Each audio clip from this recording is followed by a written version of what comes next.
Kisah Pilu Siti, seorang TKW yang berangkat ke Arab Saudi dengan sejuta mimpi. Namun, impiannya berubah menjadi mimpi buruk saat ia dipaksa oleh majikannya, yang terobsesi memiliki anak laki-laki. Kisah yang akan menguras air mata, namun juga membuktikan bahwa harapan dan keadilan selalu ada, bahkan di tengah badai tergelap sekalipun. Sebelum lanjut ke videonya, jangan lupa like, komen dan subscribe channel Berita Kisah. Tonton sampai selesai, karena ada kejutan di akhir cerita.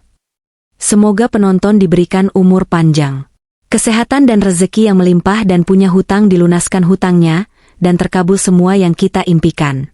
Ketik amin di kolom komentar ya. Di balik terik matahari Timur Tengah, di balik kemewahan istana-istana pasir, tersembunyi sebuah kisah yang tak pernah terucap. Ini bukan cerita tentang kemewahan yang dinikmati, bukan pula tentang keberhasilan yang diraih. Ini adalah kisah tentang seorang wanita, seorang ibu pertiwi yang berani melintasi samudra demi seonggok harapan, demi selembar masa depan bagi keluarganya di tanah air. Namanya Siti. Sama seperti jutaan wanita lainnya, ia meninggalkan kampung halamannya, desa kecil yang damai di kaki gunung, dengan mata yang dipenuhi air mata perpisahan. Air mata itu bercampur dengan mimpi. Impian untuk membangun rumah yang lebih layak, membiayai sekolah anak-anaknya, dan memastikan senyum tak pernah pudar di wajah orang tuanya. Ia memeluk erat anaknya, bisikan janji manis bahwa ia akan segera kembali dengan membawa semua yang mereka butuhkan. Sebuah janji yang ia yakini akan terwujud di negeri orang. Namun, di dalam gerbang itu, di balik dinding yang kokoh dan kebun yang terawat, impian Siti perlahan berubah menjadi mimpi buruk. Ia bukan lagi Siti yang dikenal keluarganya. Ia hanyalah sosok bayangan, pekerja yang dianggap tak memiliki suara. Awalnya, semua tampak baik-baik saja. Ia bekerja keras, membersihkan, memasak, dan merawat. Setiap malam, ia akan menatap langit berbintang, menghitung hari dan jarak, dan berharap ia cukup kuat untuk bertahan. Namun, yang ia tidak tahu, di dalam rumah itu, ada obsesi yang perlahan membesar, merayap dalam kegelapan. Obsesi seorang majikan yang merasa hidupnya tidak sempurna tanpa seorang pewaris laki-laki. Di budaya mereka, seorang putra adalah segalanya, penerus nama, penjaga kehormatan, masa depan. Obsesi ini, yang begitu kuat, telah membutakan segalanya. Disitulah tragedi ini dimulai. Kehadiran Siti bukan lagi sebagai pekerja, melainkan sebagai alat untuk memenuhi hasrat itu. Tubuhnya, kehormatannya, direnggut. Ia dipaksa. Dipaksa untuk menjadi rahim pengganti, bukan karena cinta, bukan karena pernikahan, tapi hanya untuk melahirkan seorang anak laki-laki. Suara tangisnya, jerit hatinya, teredam oleh dinding tebal dan kekuasaan absolut. Ini adalah kisah yang paling gelap, paling menyakitkan, dan paling nyata. Kisah tentang bagaimana hak asasi manusia, martabat seorang wanita, dan harapan seorang ibu direnggut paksa. Ini adalah tragedi yang harus kita dengar, yang harus kita pahami.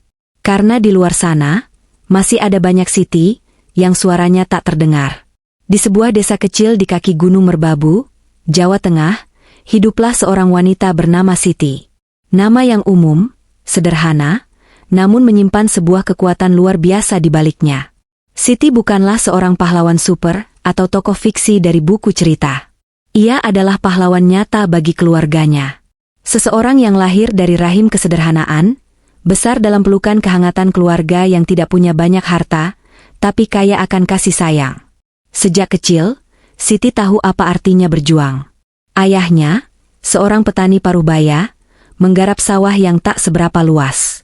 Ibunya, seorang penenun ulung, menganyam kain-kain indah dengan tangan yang terampil. Namun, hasil jerih payah mereka hanya cukup untuk memenuhi kebutuhan sehari-hari. Sementara itu, harapan keluarga, terutama adik-adiknya, terus tumbuh, seperti padi yang menjulang tinggi di sawah. Mereka butuh pendidikan yang layak, butuh masa depan yang lebih cerah. Siti, sebagai anak sulung, merasakan beban itu di pundaknya. Beban yang bukan terasa berat, melainkan sebuah amanah suci. Di mata keluarga, Siti adalah segalanya. Ia bukan hanya kakak, tapi juga sosok pelindung dan panutan. Kepribadiannya yang tulus, pantang menyerah, dan penuh kasih sayang membuatnya dicintai oleh semua orang. Ia adalah cerminan dari jutaan wanita Indonesia. Pekerja keras, berani, dan rela berkorban demi orang-orang yang dicintai. Cita-cita terbesarnya sederhana, sangat sederhana. Melihat senyum kebahagiaan di wajah kedua orang tuanya dan melihat adik-adiknya berhasil mencapai impian mereka. Namun, ia tahu, impian itu tidak akan terwujud jika ia hanya diam di tempat. Ia harus melangkah, melintasi batas-batas yang ada. Keputusan untuk menjadi seorang tenaga kerja wanita, TKW, bukanlah hal yang mudah. Ini adalah keputusan yang diambil dengan air mata dan doa, dengan keyakinan yang tulus bahwa ia akan kembali dengan membawa secercah harapan baru. Ibu, ayah, Siti pergi dulu ya. Doakan Siti. Siti janji, Siti akan bekerja keras.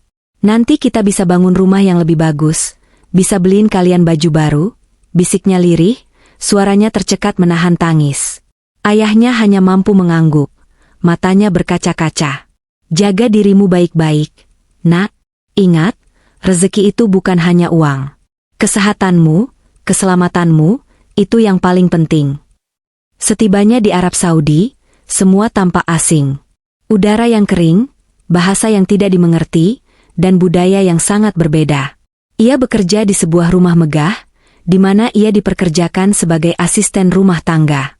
Keluarga majikannya terdiri dari sepasang suami istri yang mapan dan 2 orang anak perempuan yang cantik. Awalnya, semuanya tampak normal. Pekerjaannya berat, namun masih bisa ia atasi. Setiap malam, setelah semua pekerjaan selesai, ia akan mengambil ponselnya, mengusap layar yang menampilkan foto keluarganya, dan mengirim pesan-pesan singkat yang berisi kerinduan. Alhamdulillah, Ibu. Siti di sini baik-baik saja, tulisnya, meski sebenarnya ia merasa lelah luar biasa. Ia tidak pernah mengeluh. Ia selalu ingat pesan ayahnya, jangan pernah mengeluh, nak, itu hanya akan membuat bebanmu bertambah. Dan ia menuruti nasihat itu. Ia menelan semua keluhan, rasa lelah, dan kesepian di dalam hatinya. Karena setiap tetesan keringat yang jatuh, setiap lelah yang dirasa, adalah investasi untuk masa depan keluarganya. Ia melakukan semua itu dengan ikhlas dan tulus. Namun, perlahan-lahan, suasana di rumah itu mulai berubah. Ia merasakan keanehan. Tatapan majikan laki-lakinya, yang kami sebut Tuan Fahad, mulai berbeda. Tatapan itu bukan lagi tatapan seorang majikan kepada pekerjanya. Ada sesuatu yang lain, sesuatu yang membuat Siti tidak nyaman. Tuan Fahad adalah seorang yang terpandang di komunitasnya, namun ia memiliki satu celah yang tak bisa ia terima. Ia hanya punya anak perempuan. Di mata Tuan Fahad, seorang anak laki-laki adalah segalanya. Ia adalah penerus nama keluarga, penjaga kehormatan, dan jaminan masa depan. Ia merasa harga dirinya runtuh di mata keluarga besarnya, karena tidak memiliki seorang putra. Obsesi ini tumbuh menjadi sesuatu yang gelap. Sesuatu yang bisa memakan siapa saja yang ada di sekitarnya. Terutama, seseorang yang rentan dan tak berdaya seperti Siti. Siti mulai merasa terperangkap. Ia tidak tahu apa yang sedang terjadi. Ia hanya tahu bahwa ada sesuatu yang tidak beres. Sesuatu yang membuatnya merasa takut. Ketakutan itu semakin besar, seiring dengan perilaku Tuan Fahad yang semakin berani dan tak terkontrol. Siti, yang hanya ingin mencari nafkah halal, kini harus menghadapi ancaman yang tak pernah ia bayangkan. Ia tidak tahu bahwa tak lama lagi, ia akan dipaksa untuk membayar harga yang tak ternilai, hanya karena obsesi seorang pria terhadap seorang anak laki-laki. Dan disinilah kisah tragis ini dimulai. Siti merasakan perubahan itu. Perasaan was-was dan gelisah mulai merayap di setiap sudut hatinya. Seolah-olah ada mata yang selalu mengawasi, bahkan saat ia sedang mencuci piring atau melipat pakaian. Ia mencoba mengabaikannya. Ini hanya perasaanku saja, bisiknya pada diri sendiri. Namun, perasaannya terus berbisik, memberitahunya bahwa ada sesuatu yang tidak beres. Majikannya, Tuan Fahad, mulai mendekat. Bukan dalam arti fisik, tetapi dalam cara yang lebih licik. Ia akan mencari-cari alasan untuk berbicara dengan Siti, menanyakan hal-hal yang tidak relevan dengan pekerjaan. Sudah berapa lama kamu di sini, Siti? Atau, kamu punya anak, ya? Pertanyaan-pertanyaan itu, yang seharusnya biasa, Terasa seperti tusukan kecil yang membuat Siti gelisah. Ia berusaha menjawab seadanya, menjaga jarak, dan kembali fokus pada pekerjaannya. Namun, tatapan Tuan Fahad tidak pernah lepas. Tatapan itu terasa dingin, seperti tatapan seorang pemburu yang sedang mengincar mangsanya. Siti mencoba menceritakan gelagat aneh ini kepada Nyonya Fatima, istri Tuan Fahad, namun ia selalu terlihat lelah dan pasrah. Nyonya Fatima, yang sudah tertekan dengan obsesi suaminya, tidak bisa berbuat banyak. Ia sendiri adalah korban dari obsesi itu. Ia tahu, suaminya akan melakukan apapun untuk mendapatkan apa yang diinginkannya, bahkan jika itu berarti menghancurkan orang lain. Ketidakberdayaan Nyonya Fatima semakin membuat Siti merasa sendirian. Ia merasa terperangkap. Panggilan telepon dengan keluarga di Indonesia menjadi satu-satunya pelarian. Namun, ia tidak pernah berani menceritakan apa yang sesungguhnya terjadi. Alhamdulillah, aku baik-baik saja. Ia berbohong. Setiap kebohongan adalah beban, tapi ia merasa harus melakukannya agar keluarganya tidak khawatir. Puncak dari semua ketegangan itu terjadi pada suatu malam. Malam yang akan selalu menjadi mimpi buruk bagi Siti. Sebuah malam di mana ia kehilangan segalanya. Kehormatannya, harga dirinya, dan rasa amannya. Malam itu, setelah semua orang tidur, Tuan Fahad masuk ke kamar Siti. Siti menjerit. Ia melawan. Namun, suaranya teredam oleh kekuasaan dan kekejaman. Tubuhnya yang kecil dan tak berdaya tidak mampu melawan kekuatan Tuan Fahad. Siti hanya bisa menangis, menelan setiap tetes air mata yang jatuh, dan merasakan jiwanya hancur berkeping-keping. Siti tidak bisa tidur malam itu. Ia hanya bisa menangis, memeluk lututnya, dan mencoba untuk mengerti apa yang telah terjadi padanya. Ia merasa kotor, hina, dan tak berharga. Ia merasa telah mengkhianati keluarganya. Ya Tuhan, kenapa ini terjadi padaku? Bisiknya lirih, suaranya serak. Ia tidak bisa makan, tidak bisa tidur, tidak bisa bekerja. Pikirannya kosong, hatinya dipenuhi rasa sakit yang tak terlukiskan. Ia seperti sebuah boneka kosong, hanya bergerak tanpa tujuan, menunggu hari-hari berlalu. Hari-hari berlalu menjadi minggu, minggu menjadi bulan. Siti mulai merasakan perubahan pada tubuhnya.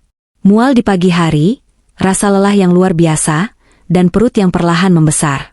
Ketakutan yang selama ini ia coba singkirkan, kini menjadi kenyataan. Ia hamil. Hamil anak majikannya. Jantungnya terasa seperti dipalu, kepalanya pusing, dan air mata kembali mengalir. Bukan air mata sedih, tapi air mata keputusasaan. Ketika Tuan Fahad tahu, ia tidak merasa bersalah sama sekali. Ia malah senang. Ia menganggap ini adalah anugerah. Anugerah untuknya, bukan untuk Siti. Baginya, Siti hanyalah rahim berjalan yang akan memberinya pewaris laki-laki. Ia memperlakukan Siti dengan lebih baik, memberikan makanan yang bergizi dan memastikan ia tidak bekerja terlalu keras. Namun, perlakuan baik itu terasa lebih menyakitkan daripada kekerasan. Perlakuan baik itu tidak didasarkan pada kasih sayang, melainkan pada obsesi. Seolah-olah Siti adalah sebuah peternakan, yang harus dijaga agar bisa menghasilkan produk yang diinginkan. Siti merasa seperti benda mati. Ia merasa tubuhnya bukan lagi miliknya. Ia tidak punya hak atas dirinya sendiri. Ia hanya bisa pasrah, menjalani hari demi hari dengan perut yang semakin membesar, membawa beban yang bukan miliknya. Setiap gerakan janin di dalam perutnya, setiap tendangan kecil, seharusnya menjadi momen kebahagiaan. Namun, bagi Siti, itu adalah pengingat yang menyakitkan tentang kekejaman yang ia alami. Ia tidak tahu harus merasakan apa terhadap anak di dalam kandungannya. Ia seharusnya mencintai. Tapi bagaimana ia bisa mencintai sesuatu yang lahir dari trauma dan penderitaan? Siti sangat merindukan keluarganya. Ia ingin pulang. Ia ingin memeluk ibunya, merasakan kehangatan pelukan ayahnya, dan bercerita tentang semua yang ia alami. Namun, ia tidak bisa. Ia terikat, terkurung. Dan ia tidak tahu, apakah ia bisa bertahan. Ia hanya bisa memohon kepada Tuhan, agar semua penderitaan ini segera berakhir. Ia tidak tahu, apakah ia akan bisa melihat cahaya lagi, setelah semua kegelapan ini. Ia hanya tahu, ia harus terus berjuang. Entah bagaimana caranya, demi dirinya dan demi keluarga yang ia cintai. Dan di sanalah, di dasar keputusasaan itu, sebuah tekad baru mulai tumbuh. Tekad untuk keluar dari kegelapan ini. Waktu terus berjalan, dan perut Siti semakin membesar. Ia seperti bom waktu yang siap meledak. Tuan Fahad semakin posesif. Ia tidak lagi mengizinkan Siti keluar rumah, bahkan untuk sekadar berbelanja. Setiap harinya, Siti hanya bisa melihat dunia luar melalui jendela kamarnya, menyaksikan kehidupan yang terus berjalan tanpa dirinya. Ia bagaikan burung dalam sangkar emas, namun sangkar itu tidak memberinya kebahagiaan, melainkan penderitaan. Namun, di dalam kesendirian itu, sebuah pikiran baru mulai tumbuh. Ia tidak bisa terus seperti ini. Ia tidak bisa melahirkan seorang anak dalam keadaan seperti ini. Suatu hari, saat Nyonya Fatima sedang berada di luar kota dan Tuan Fahad sedang bekerja, Siti mengambil keputusan. Ia harus keluar dari sangkar ini. Ia harus melarikan diri. Ia tidak tahu harus kemana, tapi ia tahu ia tidak bisa tinggal di sana lebih lama lagi. Dengan perutnya yang sudah membesar, ia mengumpulkan sedikit barang, uang yang ia sisihkan dari gajinya, dan surat-surat penting. Jantungnya berdebar kencang, tangannya gemetar, namun tekadnya sudah bulat. Siti berhasil keluar dari rumah itu. Ia berlari sekuat tenaga, tidak peduli dengan rasa sakit di kakinya, atau napasnya yang tersengal-sengal. Ia hanya ingin menjauh. Jauh dari mimpi buruknya. Di tengah hiruk-pikuk kota, ia merasa seperti sebutir debu yang diterbangkan angin. Ia tidak tahu harus kemana. Dengan sisa uang yang ia miliki, ia naik bus tanpa tujuan. Ia hanya ingin sampai di tempat yang aman. Namun, ia tidak tahu, dunia di luar sana juga tidak aman. Ia tidak punya tempat tinggal, tidak punya uang, dan tidak punya siapa-siapa. Ia tidur di emperan toko, di bawah langit yang dipenuhi bintang, namun ia tidak merasakan keindahannya. Ia hanya merasakan kedinginan dan ketakutan. Saat itulah, ia mulai merasakan kontraksi. Sakit yang luar biasa mulai menjalar di perutnya. Anak itu akan segera lahir. Visual, adegan Siti yang sedang meringkuk di sudut jalan, keringat membasahi wajahnya. Ia kesakitan, namun tidak ada yang peduli. Suara, narasi yang dramatis, menceritakan perjuangan Siti. Siti mencoba mencari bantuan. Ia mencoba berbicara dengan orang-orang di sekitarnya, namun mereka hanya memandangnya dengan tatapan jijik, seolah-olah ia adalah sampah. Ia merasa sangat terasing, sangat sendirian. Tolong saya, ia memohon, suaranya serak. Namun, tidak ada yang mendengar. Ia seperti berteriak di dalam ruang hampa. Saat ia sudah hampir menyerah, sebuah mobil berhenti di dekatnya. Seorang wanita paruh-baya, yang juga seorang TKW, turun dari mobil. Namanya Ani. Ani melihat Siti, dan ia tahu. Ia tahu penderitaan yang dirasakan Siti. Ia melihat ketakutan di mata Siti, dan ia tahu, ia harus melakukan sesuatu. Ani dengan cepat membantu Siti masuk ke dalam mobil, membawanya ke sebuah tempat rahasia yang ia dan teman-temannya sesama TKW gunakan sebagai tempat perlindungan. Di tempat itu, Siti melahirkan seorang anak laki-laki. Anak yang selama ini menjadi sumber penderitaannya. Namun, saat ia melihat wajah mungil itu, saat ia memeluknya erat, ia tidak merasakan kebencian. Ia merasakan cinta. Cinta seorang ibu yang tulus. Ia melihat wajah anaknya, dan ia tahu, anak ini tidak bersalah. Anak ini adalah korban, sama seperti dirinya. Dan ia berjanji, ia akan melindungi anak ini. Ia tidak akan membiarkan siapapun menyakitinya.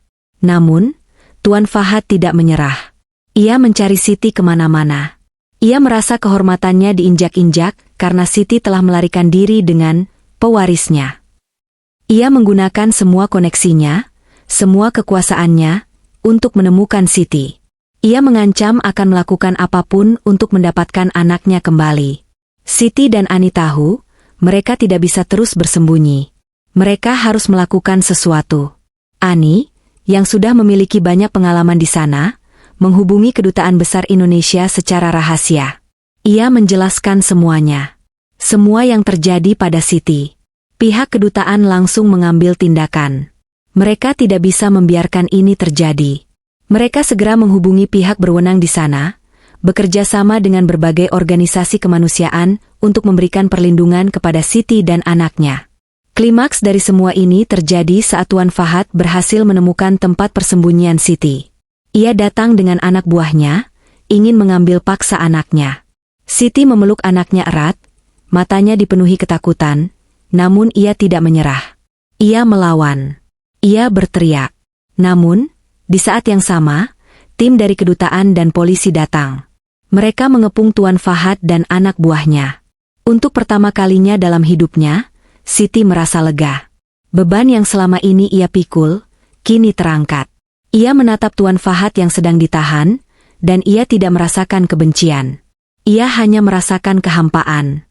Ia tahu, Tuan Fahad tidak akan pernah mengerti apa yang telah ia lakukan. Ia tidak akan pernah mengerti penderitaan yang ia alami. Akhirnya, Siti bisa pulang. Ia kembali ke Indonesia, ke kampung halamannya, ke pelukan keluarganya. Ia tidak kembali dengan banyak harta, tidak dengan rumah yang mewah, tidak dengan uang yang berlimpah. Ia kembali dengan luka. Luka di hati dan jiwanya. Namun, ia juga kembali dengan sebuah anugerah, anaknya. Anaknya, yang terlahir dari penderitaan, namun kini menjadi sumber kekuatannya. Menyentuh, menceritakan akhir dari penderitaan Siti. Siti tidak lagi menjadi seorang korban. Ia telah menjadi seorang penyintas. Ia telah melewati neraka, dan ia berhasil kembali. Kisahnya adalah pengingat bagi kita semua, bahwa di balik senyum yang terpancar, di balik janji-janji manis, tersembunyi sebuah perjuangan yang tak terlihat. Dan perjuangan itu, harus kita dengar, harus kita pahami, dan harus kita dukung. Karena setiap Siti, berhak atas kebahagiaannya. Kisah Siti tidak berakhir di gerbang penjara Tuan Fahad. Kisahnya justru dimulai di sana. Begitu Tuan Fahad ditahan dan semua bukti kekejaman serta eksploitasi terkuak, dunia gempar. Berita tentang tragedi TKW yang dipaksa hamil demi obsesi seorang majikan menjadi sorotan utama di media internasional. Kedutaan besar Indonesia di negara itu, yang sebelumnya lambat, kini bergerak cepat di bawah sorotan publik. Kisah Siti, yang tadinya hanya bisikan di antara sesama pekerja migran, kini menjadi suara lantang yang mengguncang fondasi hukum dan etika. Siti dan bayinya, yang kini diberi nama Adam, sebuah nama yang melambangkan kemanusiaan yang baru, ditempatkan di sebuah rumah aman milik kedutaan. Di sana, untuk pertama kalinya setelah sekian lama, Siti bisa bernapas lega. Ia tidak lagi tertekan, tidak lagi hidup dalam ketakutan. Ia dirawat, diberi konseling psikologis, dan ditemani oleh para relawan yang tulus. Namun, luka di hatinya tidak mudah sembuh. Ia masih sering terbangun di malam hari, berteriak karena mimpi buruk, dan menangis saat melihat bayinya.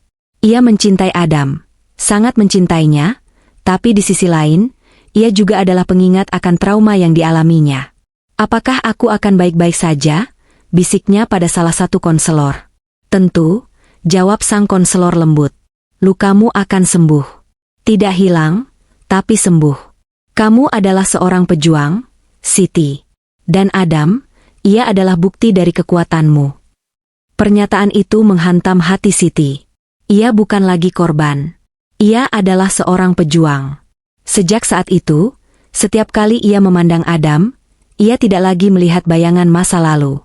Ia melihat masa depan. Ia melihat sebuah harapan. Anak ini, yang lahir dari penderitaan, akan menjadi alasan baginya untuk terus hidup, untuk terus berjuang. Namun, drama belum berakhir. Keluarga Tuan Fahad, yang memiliki kekuasaan dan kekayaan tak terbatas, berusaha menggunakan pengaruh mereka untuk membebaskannya. Mereka menawarkan sejumlah besar uang kepada Siti, meminta agar ia mencabut gugatan dan merahasiakan semua ini. Mereka bahkan mengancam akan menyakiti keluarganya di Indonesia jika Siti tidak menuruti. Situasi kembali mencekam. Siti berada di persimpangan jalan, mengambil uang itu dan hidup aman secara finansial, atau berjuang demi keadilan dan kebenaran, dengan risiko yang sangat besar. Siti mengambil keputusan yang mengejutkan semua orang. Ia menolak uang itu. "Tidak ada uang di dunia ini yang bisa membayar penderitaan yang saya alami," katanya dengan suara bergetar namun tegas. "Saya tidak berjuang untuk diri saya sendiri. Saya berjuang untuk jutaan wanita di luar sana yang mengalami nasib yang sama. Saya ingin mereka tahu bahwa mereka tidak sendirian. Keputusan Siti menjadi api yang menyulut semangat perlawanan di kalangan pekerja migran. Mereka yang tadinya takut, kini berani. Mereka yang tadinya diam, kini bersuara. Kasus Siti menjadi simbol perlawanan terhadap ketidakadilan.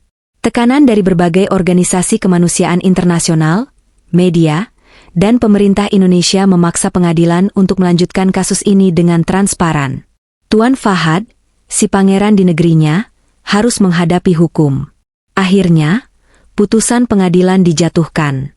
Tuan Fahad dinyatakan bersalah dan dijatuhi hukuman penjara yang berat. Keluarga Siti, yang menyaksikan sidang itu melalui sambungan video, menangis haru. Ini bukan hanya kemenangan Siti, tapi kemenangan bagi semua orang yang pernah tertindas. Ini adalah bukti bahwa keadilan, meskipun lambat, pada akhirnya akan datang. Siti tidak ingin tinggal lebih lama di sana. Ia ingin pulang. Kembali ke rumahnya, ke pelukan keluarganya, dengan Adam dalam gendongannya. Di bandara, ratusan orang berkumpul untuk mengantarkannya pulang. Mereka bukan hanya TKW, tapi juga warga lokal, jurnalis, dan aktivis. Mereka datang untuk memberikan penghormatan terakhir kepada seorang pahlawan. Kepulangan Siti bukanlah akhir dari cerita. Itu adalah awal yang baru. Ia tidak hanya kembali dengan trauma, tetapi juga dengan sebuah misi. Ia menjadi juru bicara untuk para pekerja migran, berbagi kisahnya di berbagai forum, dari seminar kecil hingga konferensi internasional. Ia menceritakan tentang pentingnya pendidikan, tentang perlunya perlindungan hukum yang lebih kuat, dan tentang hak asasi manusia yang harus dihormati. Adam, anak yang dulunya dianggap sebagai beban, kini menjadi inspirasi bagi jutaan orang. Siti membangun sebuah yayasan, menggunakan uang kompensasi yang diberikan pemerintah sebagai modal. Yayasan itu bertujuan untuk memberikan perlindungan dan bantuan hukum bagi para pekerja migran yang mengalami kekerasan. Ia tidak ingin ada lagi Siti-Siti lain yang harus mengalami nasib yang sama. Aku mungkin kehilangan segalanya, ia pernah berkata dalam sebuah wawancara. Tapi aku menemukan diriku. Aku menemukan suaraku. Dan aku tidak akan pernah berhenti berteriak, sampai tidak ada lagi yang harus mengalami penderitaan ini. Kisah Siti adalah pengingat yang kuat, bahwa di balik penderitaan, ada kekuatan. Di balik keputusasaan, ada harapan.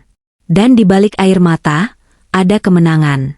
Ini adalah kisah tentang seorang wanita sederhana yang dipaksa menjadi pahlawan, bukan karena ia menginginkannya, tetapi karena ia harus. Dan dalam perjalanannya, ia tidak hanya menyelamatkan dirinya sendiri, tetapi juga memberikan harapan bagi jutaan orang lainnya. Kisah Siti, yang kita saksikan bersama, bukanlah sekadar cerita yang berakhir di layar. Ini adalah cermin dari realitas pahit yang dialami oleh ribuan, bahkan jutaan saudara-saudari kita di perantauan. Di balik janji kehidupan yang lebih baik, tersembunyi penderitaan, eksploitasi, dan ketidakadilan yang tak terbayangkan. Kita telah melihat bagaimana sebuah obsesi bisa merenggut kehormatan, bagaimana kekuasaan bisa menindas kemanusiaan, dan bagaimana secercah harapan bisa menjadi satu-satunya alasan untuk terus bertahan. Siti adalah salah satu dari mereka.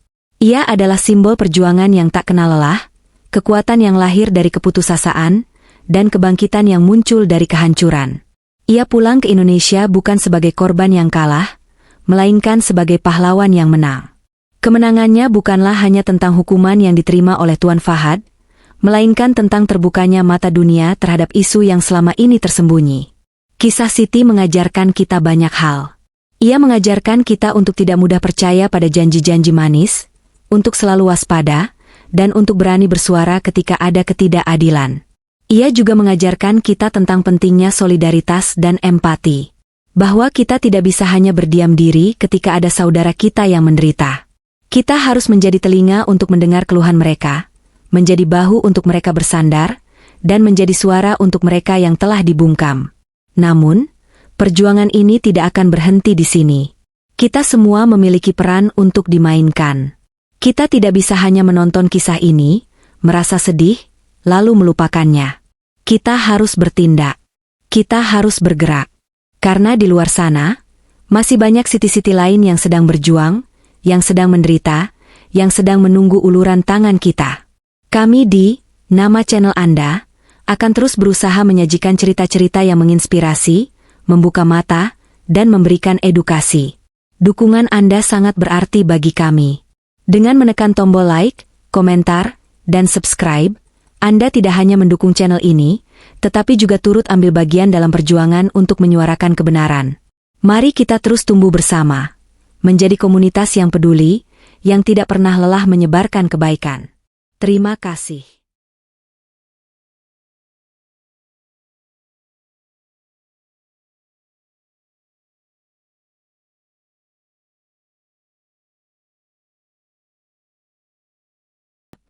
Paling menyakitkan dan paling nyata. Kisah tentang bagaimana hak asasi manusia, martabat seorang wanita, dan harapan seorang ibu direnggut paksa. Ini adalah tragedi yang harus kita dengar, yang harus kita pahami. Karena di luar sana, masih ada banyak Siti yang suaranya tak terdengar. Di sebuah desa kecil di kaki Gunung Merbabu, Jawa Tengah, hiduplah seorang wanita bernama Siti. Nama yang umum, sederhana, namun menyimpan sebuah kekuatan luar biasa di baliknya. Siti bukanlah seorang pahlawan super atau tokoh fiksi dari buku cerita. Ia adalah pahlawan nyata bagi keluarganya. Seseorang yang lahir dari rahim kesederhanaan, besar dalam pelukan kehangatan keluarga yang tidak punya banyak harta, tapi kaya akan kasih sayang. Sejak kecil, Siti tahu apa artinya berjuang. Ayahnya, seorang petani parubaya, menggarap sawah yang tak seberapa luas. Ibunya, seorang penenun ulung, menganyam kain-kain indah dengan tangan yang terampil. Namun, hasil jerih payah mereka hanya cukup untuk memenuhi kebutuhan sehari-hari. Sementara itu, harapan keluarga, terutama adik-adiknya, terus tumbuh, seperti padi yang menjulang tinggi di sawah. Mereka butuh pendidikan yang layak, butuh masa depan yang lebih cerah. Siti, sebagai anak sulung, merasakan beban itu di pundaknya. Beban yang bukan terasa berat, melainkan sebuah amanah suci. Di mata keluarga, Siti adalah segalanya. Ia bukan hanya kakak, tapi juga sosok pelindung dan panutan. Kepribadiannya yang tulus, pantang menyerah, dan penuh kasih sayang membuatnya dicintai oleh semua orang. Ia adalah cerminan dari jutaan wanita Indonesia. Pekerja keras, berani, dan rela berkorban demi orang-orang yang dicintai. Cita-cita terbesarnya sederhana. Sangat sederhana. Melihat senyum kebahagiaan di wajah kedua orang tuanya dan melihat adik-adiknya berhasil mencapai impian mereka. Namun, ia tahu, impian itu tidak akan terwujud jika ia hanya diam di tempat. Ia harus melangkah, melintasi batas-batas yang ada. Keputusan untuk menjadi seorang tenaga kerja wanita, TKW, bukanlah hal yang mudah. Ini adalah keputusan yang diambil dengan air mata dan doa, dengan keyakinan yang tulus bahwa ia akan kembali dengan membawa secercah harapan baru. Ibu, ayah, Siti pergi dulu ya. Doakan Siti. Siti janji, Siti akan bekerja keras. Nanti kita bisa bangun rumah yang lebih bagus, bisa beliin kalian baju baru, bisiknya lirih, suaranya tercekat menahan tangis. Ayahnya hanya mampu mengangguk, matanya berkaca-kaca. Jaga dirimu baik-baik, nak. Ingat, rezeki itu bukan hanya uang. Kesehatanmu, keselamatanmu, itu yang paling penting. Setibanya di Arab Saudi, semua tampak asing. Udara yang kering, bahasa yang tidak dimengerti, dan budaya yang sangat berbeda. Ia bekerja di sebuah rumah megah, di mana ia diperkerjakan sebagai asisten rumah tangga. Keluarga majikannya terdiri dari sepasang suami istri yang mapan dan 2 orang anak perempuan yang cantik. Awalnya, semuanya tampak normal. Pekerjaannya berat, namun masih bisa ia atasi. Setiap malam, setelah semua pekerjaan selesai, ia akan mengambil ponselnya, mengusap layar yang menampilkan foto keluarganya, dan mengirim pesan-pesan singkat yang berisi kerinduan. Alhamdulillah, Ibu. Siti di sini baik-baik saja. Tulisnya, meski sebenarnya ia merasa lelah luar biasa. Ia tidak pernah mengeluh. Ia selalu ingat pesan ayahnya, jangan pernah mengeluh, nak. Itu hanya akan membuat bebanmu bertambah. Dan ia menuruti nasihat itu. Ia menelan semua keluhan, rasa lelah, dan kesepian di dalam hatinya. Karena setiap tetesan keringat yang jatuh, setiap lelah yang dirasa, adalah investasi untuk masa depan keluarganya. Ia melakukan semua itu dengan ikhlas dan tulus. Namun, perlahan-lahan, suasana di rumah itu mulai berubah.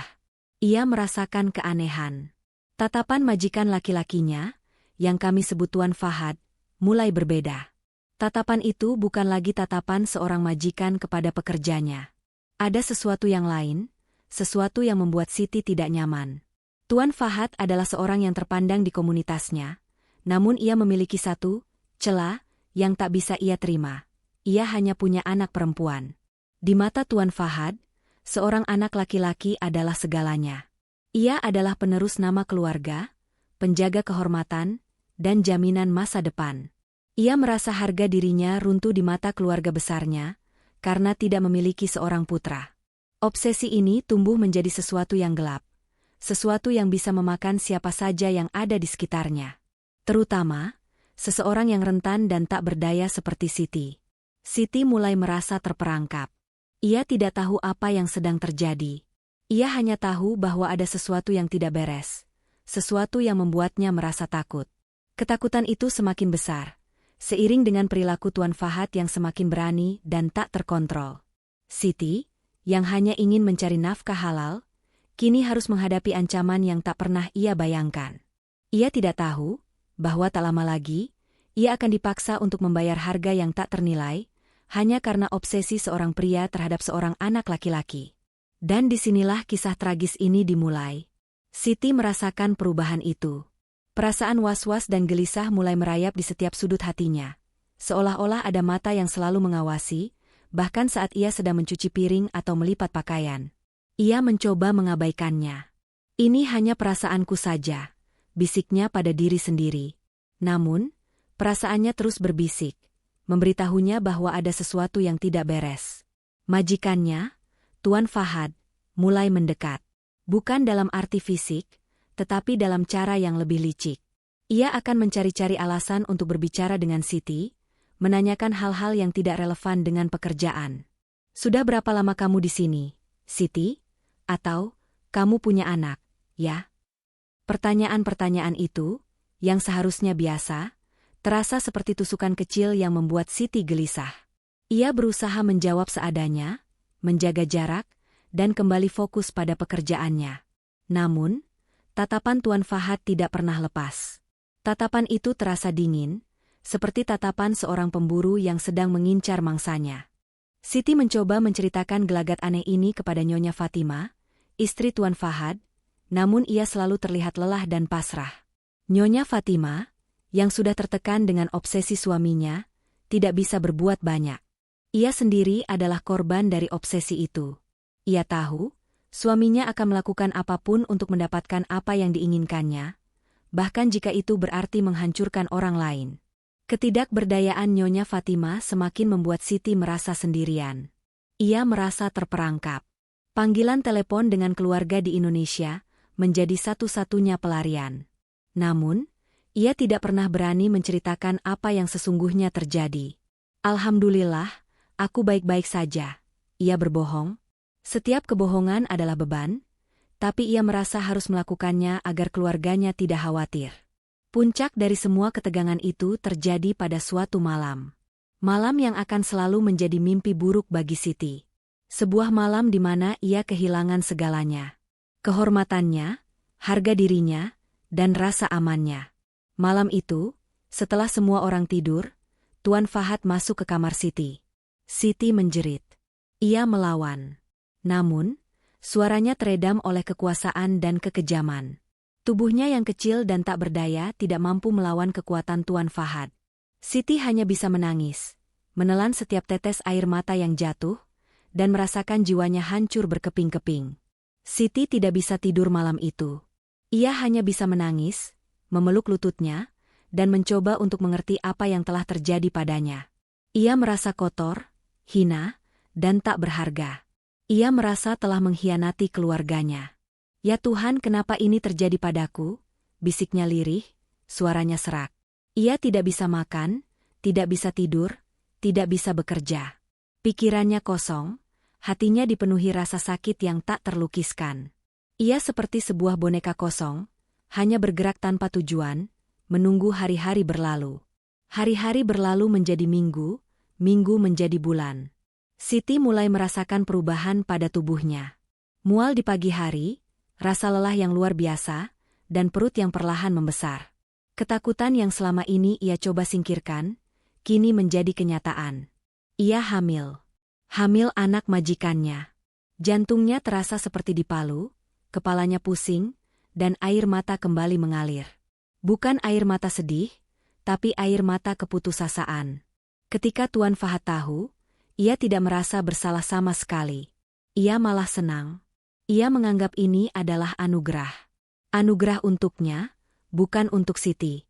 Baginya, Siti hanyalah rahim berjalan yang akan memberinya pewaris laki-laki. Ia memperlakukan Siti dengan lebih baik, memberikan makanan yang bergizi dan memastikan ia tidak bekerja terlalu keras. Namun, perlakuan baik itu terasa lebih menyakitkan daripada kekerasan. Perlakuan baik itu tidak didasarkan pada kasih sayang, melainkan pada obsesi. Seolah-olah Siti adalah sebuah peternakan yang harus dijaga agar bisa menghasilkan produk yang diinginkan. Siti merasa seperti benda mati. Ia merasa tubuhnya bukan lagi miliknya. Ia tidak punya hak atas dirinya sendiri. Ia hanya bisa pasrah, menjalani hari demi hari dengan perut yang semakin membesar, membawa beban yang bukan miliknya. Setiap gerakan janin di dalam perutnya, setiap tendangan kecil, seharusnya menjadi momen kebahagiaan. Namun, bagi Siti, itu adalah pengingat yang menyakitkan tentang kekejaman yang ia alami. Ia tidak tahu harus merasakan apa terhadap anak di dalam kandungannya. Ia seharusnya mencintai. Tapi bagaimana ia bisa mencintai sesuatu yang lahir dari trauma dan penderitaan? Siti sangat merindukan keluarganya. Ia ingin pulang. Ia ingin memeluk ibunya, merasakan kehangatan pelukan ayahnya, dan bercerita tentang semua yang ia alami. Namun, ia tidak bisa. Ia terikat, terkurung. Dan ia tidak tahu, apakah ia bisa bertahan. Ia hanya bisa memohon kepada Tuhan, agar semua penderitaan ini segera berakhir. Ia tidak tahu, apakah ia akan bisa melihat cahaya lagi, setelah semua kegelapan ini. Ia hanya tahu, ia harus terus berjuang, entah bagaimana caranya, demi dirinya dan demi keluarga yang ia cintai. Dan di sanalah, di dasar keputusasaan itu, sebuah tekad baru mulai tumbuh. Tekad untuk keluar dari kegelapan ini.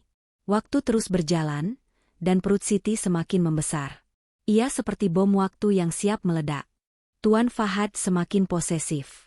Ia tidak lagi mengizinkan Siti keluar rumah, bahkan untuk sekadar berbelanja. Setiap harinya, Siti hanya bisa melihat dunia luar melalui jendela kamarnya, menyaksikan kehidupan yang terus berjalan tanpa dirinya. Ia bagaikan burung dalam sangkar emas. Namun sangkar itu tidak memberinya kebahagiaan, melainkan penderitaan. Namun, di dalam kesendirian itu, sebuah pikiran baru mulai tumbuh. Ia tidak bisa terus seperti ini. Ia tidak bisa melahirkan seorang anak dalam keadaan seperti ini. Suatu hari, saat Nyonya Fatima sedang berada di luar kota dan Tuan Fahad sedang bekerja, Siti mengambil keputusan. Ia harus keluar dari sangkar ini. Ia harus melarikan diri. Ia tidak tahu harus kemana. Tapi ia tahu ia tidak bisa tinggal di sana lebih lama lagi. Dengan perutnya yang sudah membesar, ia mengumpulkan sedikit barang, uang yang ia sisihkan dari gajinya, dan surat-surat penting.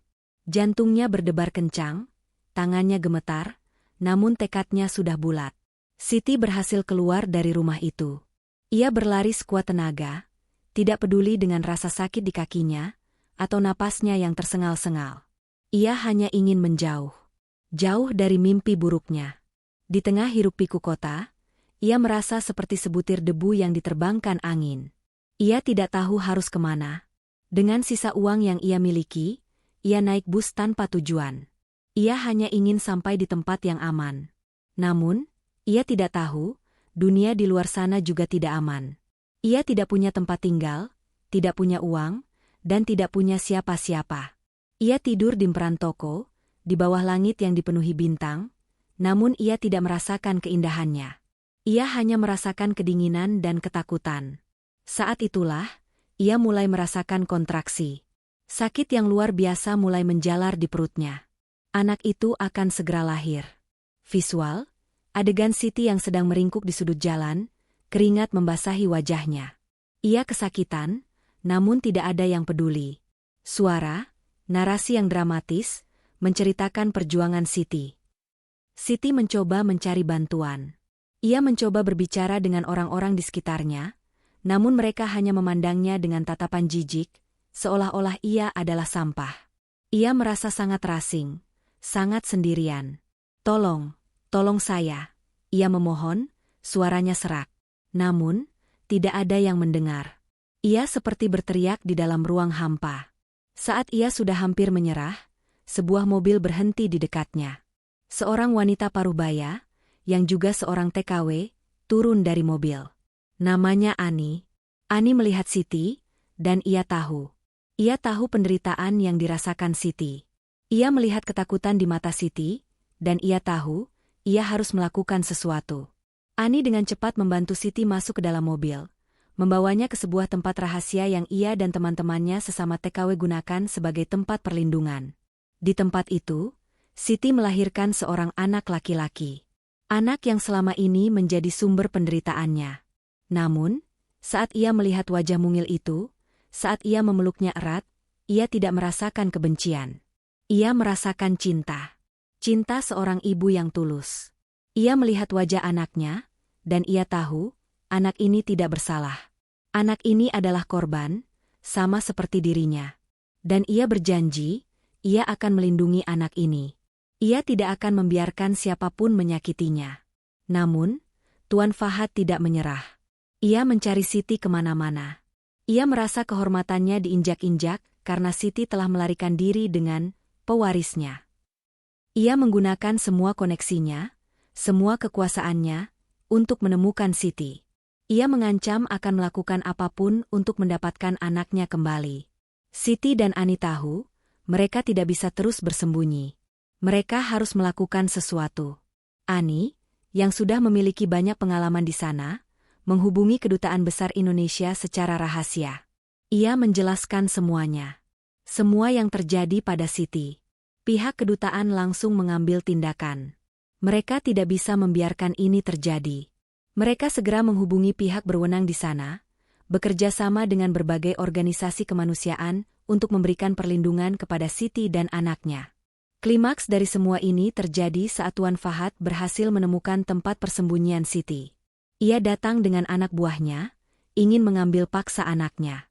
Siti memeluk anaknya erat, matanya dipenuhi ketakutan, namun ia tidak menyerah. Ia melawan. Ia berteriak. Namun, di saat yang sama, tim dari kedutaan dan polisi datang. Mereka mengepung Tuan Fahad dan anak buahnya. Untuk pertama kalinya dalam hidupnya, Siti merasa lega. Beban yang selama ini ia pikul, kini terangkat. Ia menatap Tuan Fahad yang sedang ditahan, dan ia tidak merasakan kebencian. Ia hanya merasakan kehampaan. Ia tahu, Tuan Fahad tidak akan pernah mengerti apa yang telah ia lakukan. Ia tidak akan pernah mengerti penderitaan yang ia alami. Akhirnya, Siti bisa pulang. Ia kembali ke Indonesia, ke kampung halamannya, ke pelukan keluarganya. Ia tidak kembali dengan banyak harta, tidak dengan rumah yang mewah, tidak dengan uang yang berlimpah. Ia kembali dengan luka. Luka di hati dan jiwanya. Namun, ia juga kembali dengan sebuah anugerah. Anaknya. Anaknya, yang terlahir dari penderitaan, namun kini menjadi sumber kekuatannya. Menyentuh, menceritakan akhir dari penderitaan Siti. Siti tidak lagi menjadi seorang korban. Ia telah menjadi seorang penyintas. Ia telah melewati neraka, dan ia berhasil kembali. Kisahnya adalah pengingat bagi kita semua, bahwa di balik senyum yang terpancar, di balik janji-janji manis, tersembunyi sebuah perjuangan yang tak terlihat. Dan perjuangan itu, harus kita dengar, harus kita pahami, dan harus kita dukung. Karena setiap Siti, berhak atas kebahagiaannya. Kisah Siti tidak berakhir di gerbang penjara Tuan Fahad. Kisahnya justru dimulai di sana. Begitu Tuan Fahad ditahan dan semua bukti kekejaman serta eksploitasi terkuak, dunia gempar. Berita tentang tragedi TKW yang dipaksa hamil demi obsesi seorang majikan menjadi sorotan utama di media internasional. Kedutaan Besar Indonesia di negara itu, yang sebelumnya lambat, kini bergerak cepat di bawah sorotan publik. Kisah Siti, yang tadinya hanya bisikan di antara sesama pekerja migran, kini menjadi suara lantang yang mengguncang fondasi hukum dan etika. Siti dan bayinya, yang kini diberi nama Adam, sebuah nama yang melambangkan kemanusiaan yang baru, ditempatkan di sebuah rumah aman milik kedutaan. Di sana, untuk pertama kalinya setelah sekian lama, Siti bisa bernapas lega. Ia tidak lagi tertekan, tidak lagi hidup dalam ketakutan. Ia dirawat, diberi konseling psikologis, dan ditemani oleh para relawan yang tulus. Namun, luka di hatinya tidak mudah sembuh. Ia masih sering terbangun di malam hari, berteriak karena mimpi buruk, dan menangis saat melihat bayinya. Ia mencintai Adam, sangat mencintainya, tapi di sisi lain, ia juga adalah pengingat akan trauma yang dialaminya. "Apakah aku akan baik-baik saja?" bisiknya pada salah satu konselor. "Tentu," jawab sang konselor lembut. "Lukamu akan sembuh. Tidak hilang, tapi sembuh. Kamu adalah seorang pejuang, Siti. Dan Adam, ia adalah bukti dari kekuatanmu." Pernyataan itu menghantam hati Siti. Ia bukan lagi korban. Ia adalah seorang pejuang. Sejak saat itu, setiap kali ia memandang Adam, ia tidak lagi melihat bayangan masa lalu. Ia melihat masa depan. Ia melihat sebuah harapan. Anak ini, yang lahir dari penderitaan, akan menjadi alasan baginya untuk terus hidup, untuk terus berjuang. Namun, drama belum berakhir. Keluarga Tuan Fahad, yang memiliki kekuasaan dan kekayaan tak terbatas, berusaha menggunakan pengaruh mereka untuk membebaskannya. Mereka menawarkan sejumlah besar uang kepada Siti, meminta agar ia mencabut gugatan dan merahasiakan semua ini. Mereka bahkan mengancam akan menyakiti keluarganya di Indonesia jika Siti tidak menuruti. Situasi kembali mencekam. Siti berada di persimpangan jalan, mengambil uang itu dan hidup aman secara finansial, atau berjuang demi keadilan dan kebenaran, dengan risiko yang sangat besar. Siti mengambil keputusan yang mengejutkan semua orang. Ia menolak uang itu. "Tidak ada uang di dunia ini yang bisa membayar penderitaan yang saya alami," katanya dengan suara bergetar namun tegas. "Saya tidak berjuang untuk diri saya sendiri. Saya berjuang untuk jutaan wanita di luar sana yang mengalami nasib yang sama. Saya ingin mereka tahu bahwa mereka tidak sendirian." Keputusan Siti menjadi api yang menyulut semangat perlawanan di kalangan pekerja migran. Mereka yang tadinya takut, kini berani. Mereka yang tadinya diam, kini bersuara. Kasus Siti menjadi simbol perlawanan terhadap ketidakadilan. Tekanan dari berbagai organisasi kemanusiaan internasional, media, dan pemerintah Indonesia memaksa pengadilan untuk melanjutkan kasus ini dengan transparan. Tuan Fahad, si pangeran di negerinya, harus menghadapi hukum. Akhirnya, putusan pengadilan dijatuhkan. Tuan Fahad dinyatakan bersalah dan dijatuhi hukuman penjara yang berat. Keluarga Siti, yang menyaksikan sidang itu melalui sambungan video, menangis haru. Ini bukan hanya kemenangan Siti, tapi kemenangan bagi semua orang yang pernah tertindas. Ini adalah bukti bahwa keadilan, meskipun lambat, pada akhirnya akan datang. Siti tidak ingin tinggal lebih lama di sana. Ia ingin pulang. Kembali ke rumahnya, ke pelukan keluarganya, dengan Adam dalam gendongannya. Di bandara, ratusan orang berkumpul untuk mengantarkannya pulang. Mereka bukan hanya TKW, tapi juga warga lokal, jurnalis, dan aktivis. Mereka datang untuk memberikan penghormatan terakhir kepada seorang pahlawan. Kepulangan Siti bukanlah akhir dari cerita. Itu adalah awal yang baru. Ia tidak hanya kembali dengan trauma, tetapi juga dengan sebuah misi.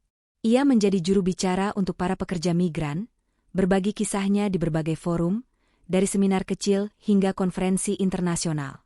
Ia menceritakan tentang pentingnya pendidikan, tentang perlunya perlindungan hukum yang lebih kuat, dan tentang hak asasi manusia yang harus dihormati. Adam, anak yang dulunya dianggap sebagai beban, kini menjadi inspirasi bagi jutaan orang. Siti membangun sebuah yayasan, menggunakan uang kompensasi yang diberikan pemerintah sebagai modal.